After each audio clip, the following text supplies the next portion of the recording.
2 years ago, binulaga tayo ni Poco with the Poco F3 na naging super sikat na phone na ang dami talagang napabili dahil napakaganda ng value na pinoprovide nun with the Snapdragon 870 na chipset. Now this year, Poco is trying to reclaim the throne dahil alam naman natin last year na medyo inulit lang nila yung Poco F3 with the Poco F4. And this time around, mukhang meron tayong Return of the King. At hindi ko napapatagalin guys, ito na yung presyo ng Poco F5. Nakakagulat, lalo na yung early bird rate na nasa 18,000 plus lang.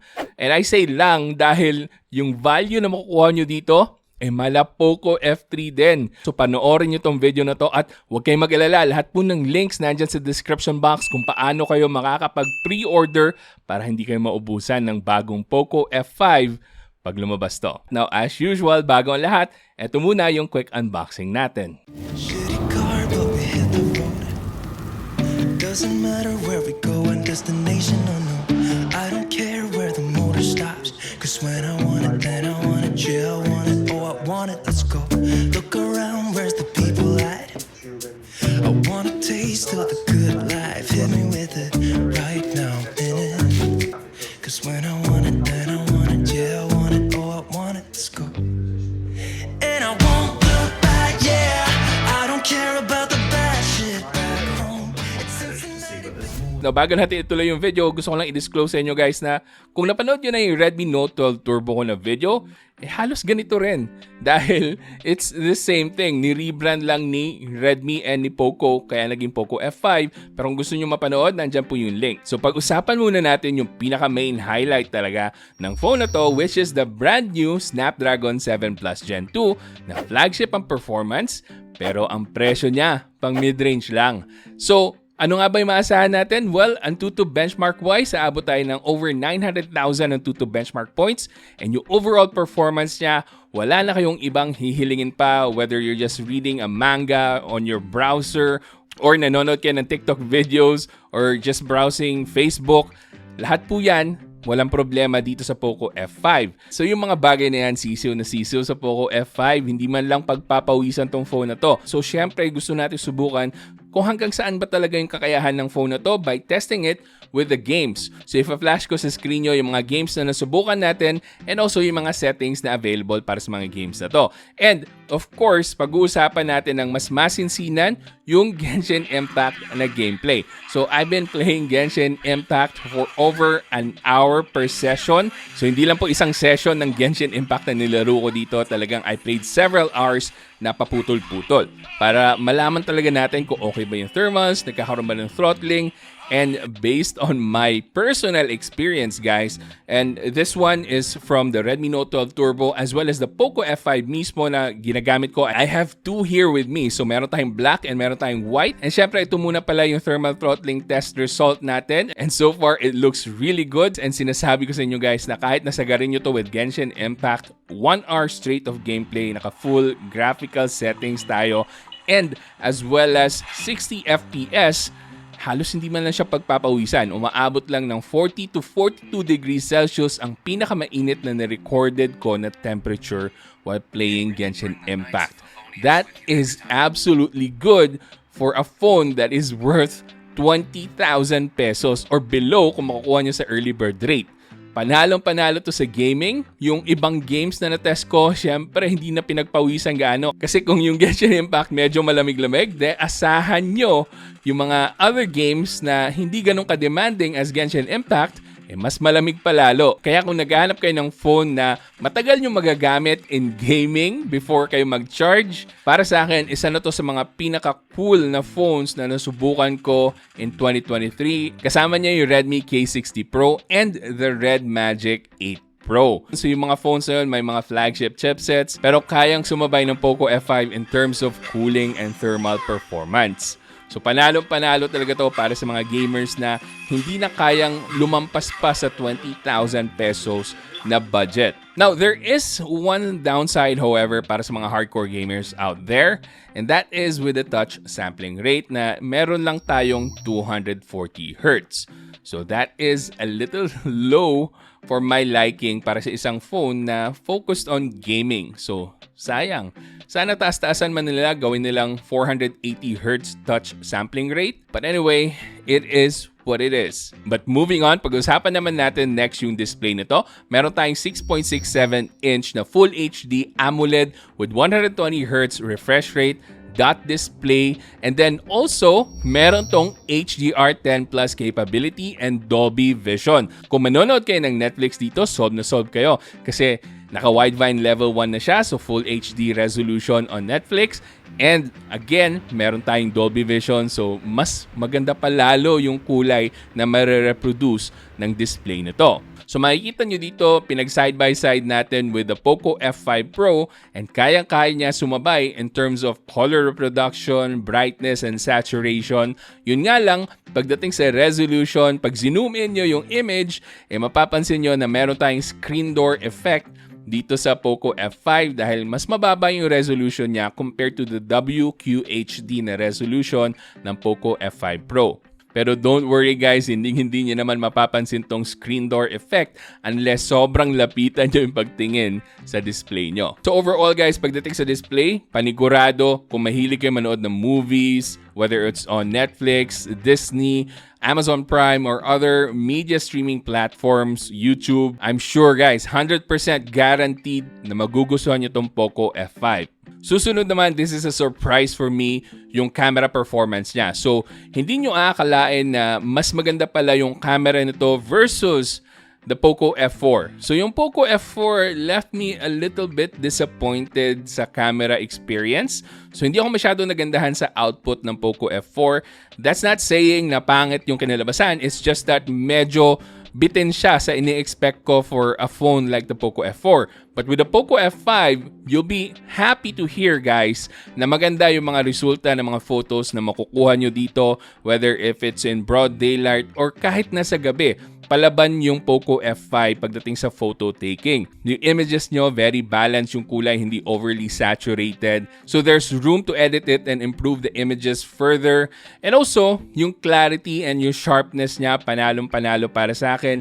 And this is considering guys na yung camera sensor nito for the main sensor is an OmniVision OV64B. So this is not even a Sony IMX camera or sensor.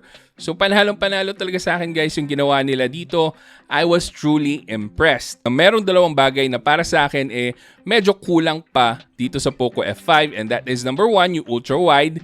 Hindi pa rin ganun kaganda yung 8 megapixel na kasama na ultra-wide dito. It's what you would expect from a typical 8 megapixel ultra-wide. So nothing stands out here pagdating sa ultra-wide. And pangalawa, yung portrait mode nito. Hindi pa ganun kaganda yung edge detection. So I think they really need to improve yung AI para sa edge detection ng portrait mode ng mga Poco phones as well as the Xiaomi phones. Now, next naman, pag-usapan natin yung selfie camera. So meron tayong 16 megapixel na front-facing camera na maliit lang yung punch hole size niya. And decent yung camera dito. Pwedeng-pwede for selfies, pwedeng-pwede rin for TikTok videos kasi maganda rin yung performance. Naka 1080p 60fps, and I'm not gonna be complaining na walang 4K 60fps dito para sa front-facing camera kasi nasa mid-range level lang tayo. Now sa rear camera naman, meron tayong 4K 30fps na merong EIS and OIS stabilization. So makikita nyo hindi gaanong maalog yung video. Very stable if you compare this with the Poco F4 na merong 4K 60fps daw pero super maalog from my experience. Hindi ko sure kung na-update ng Poco F4 yon, but hindi ko makagat yung EIS with the 4K 60fps. Now speaking of 4K 60fps, yun lang po yung wala dito sa Poco F5 na meron dun sa Poco F4. So sayang at hindi nila nailagay dahil very capable naman po yung Snapdragon 7 Plus Gen 2 for 4K 60fps. So kung naghahanap kayo ng 4K 60fps, you might need to consider the Poco F5 Pro instead. But overall, the Poco F5 has a very solid camera combination. Maganda for photos, okay yung video capability, and yung selfie camera niya is quite decent. pwede nyong gamitin for vlogging. Next up, pag-usapan naman natin yung very solid battery capability rin ito. So meron tong 5,000 mAh na battery capacity which can last you for a full day and maybe even more depending on your usage. Kung naka-Wi-Fi ka lang, kayang-kaya nito mag-last for a full day and a half or even 2 days kung hindi mo naman gaanong ginagamit, casual use lang talaga. Or kung naka-mobile data ka naman, for sure, maglalast to for a full day if you're in the office, naka-mobile data the whole time. Wala pong problema doon. Hindi kayo magkaka-issue na mabibiting kayo sa battery nito. Now, in case naman na malobat kayo, meron na tayong 67 watts na fast charger which has become a standard para sa mga Xiaomi and Poco phones in recent times. So, asahan nyo na ma-full charge na tayo from 0 to 100% in just under 50 minutes. Now, next, pag-usapan naman natin yung ports nito and yung build and design. So, sa baba, meron tayong dual SIM card tray. Wala pong expandable memory card slot.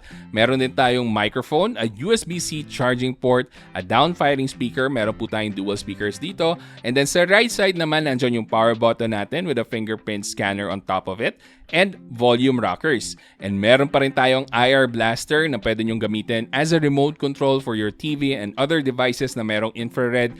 Meron din tayong noise cancelling microphone, the secondary speaker, and a 3.5mm headphone jack. And then on the left side, malinis na malinis. Sa harap naman, yung display natin, like I said, is 6.67 inches and this one is protected by Corning Gorilla Glass 5. Yung frame naman nito, however, is plastic and then yung back panel as well is plastic. So, actually glass-stick kasi makintab siya. So, medyo mabilis magasgasan to if ipapatong nyo sa rough na surface. So, I highly recommend guys na palagi nyong gamitan to ng phone case. Now, para naman sa software, out of the box, naka-MIUI 14 tayo with Android 13.